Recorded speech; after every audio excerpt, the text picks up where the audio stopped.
We are getting a new video in of a rescue underway in the Houston area. Again, like we said, this is the first hurricane to hit the Texas area in 3 years, and you can see first responders there on what looks like a fire ladder trying to get to a man on top of a car. That car submerged in water, looks like a pickup truck, trying to reach down and get him. Now, this was a storm that brought both life-threatening storm surge and torrential rain, and that means certain roads have been completely washed out. So we're watching now as these first responders are trying to get to this man trapped on his car. Right, so far in the storm, 2 people have been killed, both of them from fallen trees. But the storm has affected several areas around Texas. It made landfall at Matagorda Bay, and this we're seeing in the Houston area. The Red Cross, the Office of Emergency Management, local officials are all trying to work together to ensure everyone's safety in the wake of this storm. And again, we're keeping an eye on this rescue. We'll keep you posted as we learn more. It looks like they're about to throw him a life preserver. We're also following the latest on the track and timing of Beryl. I want to bring in Jeff Smith. I want to keep the video on the rescue if we could keep watching. But Beryl, can you tell us the latest on this storm, where it's headed and how powerful it is right now for some of these areas where the worst seems to have passed? I mean, the storm is just northwest of Houston. Houston's on the stronger side of the storm. They're getting the heaviest rain. They're getting some of the strongest winds right now. And that video right there is exactly why we always say turn around, don't drown. Never drive into areas where water covers the road. You don't know how deep that water is. It only takes 6 inches to a foot of water to sweep away your vehicle. And rainfall is really going to be the biggest concern in the Houston area. But they have had some major wind gusts up and over 80 miles per hour at a couple of the airports around Houston. There's also the possibility of tornadoes to the east, to the right of that center over eastern parts of Texas, but significant risk of flash flooding. Houston, up through College Station, all the way up through Tyler. We're talking East Texas, even up into the Arklatex area there, southeastern parts of Oklahoma, southwestern parts of Arkansas.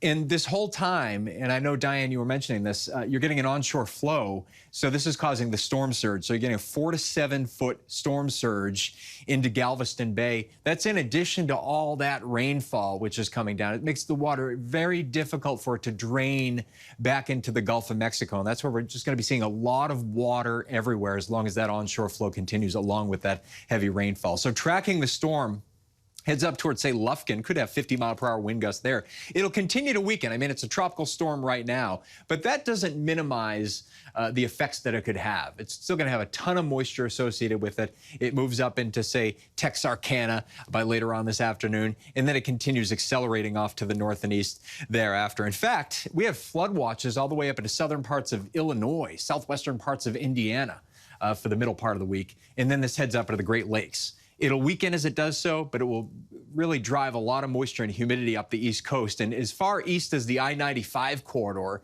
we could actually be dealing with some enhancement of thunderstorm activity, partially due to the moisture from Beryl kind of being drawn into that front as it moves off to the east. The rainfall amounts could be on the order of 4 to 10 inches, maybe even upwards of a foot or more over areas of East Texas. And then they slowly kind of get whittled down 2 to 3 inches, but still 2 to 3, 3 to 4 inches possible over parts of even New England as we head into the latter part of the week, especially Thursday into Friday. Diane?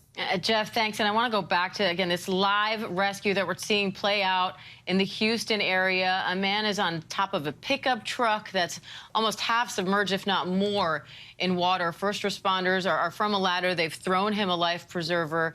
He's put his life jacket on and now has that life preserver around his waist. And it looks like they're going to try to hoist him now up into the air and out of the truck.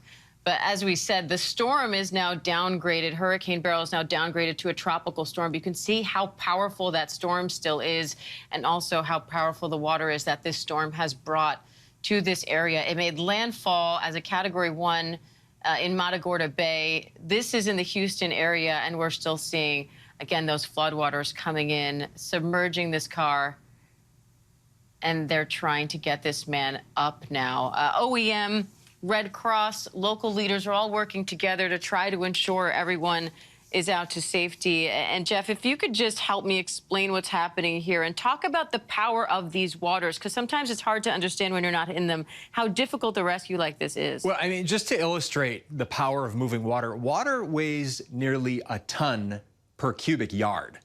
So, I mean, that's just a ton of weight. And when it starts moving, that's why it only takes a very small depth of water to sweep away a vehicle. So not only do we have water being pushed up into Galveston Bay and being pushed up into some of the rivers in and around the Houston area due to that storm surge, but we also have water coming down from the sky. So the combination of the two is just causing some of these waterways to rise very significantly. And that's why we have life-threatening flash flooding in that area.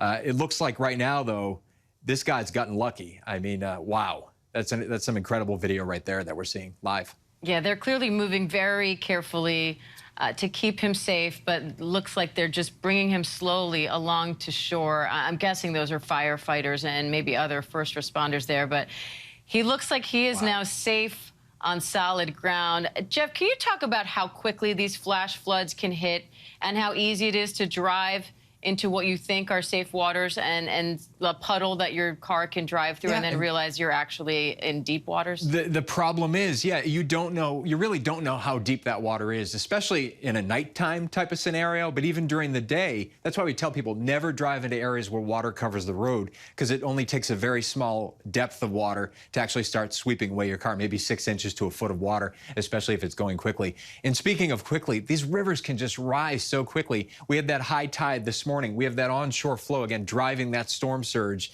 into places like Galveston Bay and driving it right up those rivers. In addition to that, we're getting, again, that rainfall coming down at the rate of 1 to 2, even 3 inches per hour. There's a ton of tropical moisture with this system. So that just goes to show you how quickly things can change and how dangerous things can turn very quickly when you're driving in a situation like that. Well, we just saw the driver there walking away from the scene, no doubt grateful that those first responders were there to rescue him and pull him from the top of his car in that rushing water. Meteorologist Jeff Smith. Jeff, thank you.